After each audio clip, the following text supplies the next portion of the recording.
હું જીવનભાઈ વેગડા, મહામંત્રી કેશોદ તાલુકા અનુસૂચિત જાતિ સમાજ, અમારી ટીમ દ્વારા આજરોજ તારીખ 24/5/2026ના રોજ સમગ્ર કેશોદ તાલુકા અનુસૂચિત જાતિ સમાજની એક ચર્ચા સભાનું આયોજન કરવામાં આવેલું। એમાં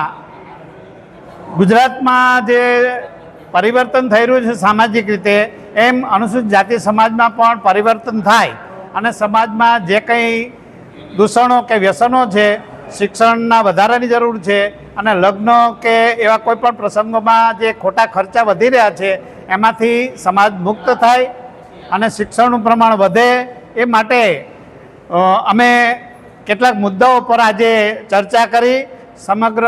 સમાજે પણ એ મુદ્દાઓમાં સહયોગ આપ્યો અને સર્વસંમતિથી આ મુદ્દે ફરીથી એક મોટી બેઠક બોલાવવાનું નક્કી થયેલું છે।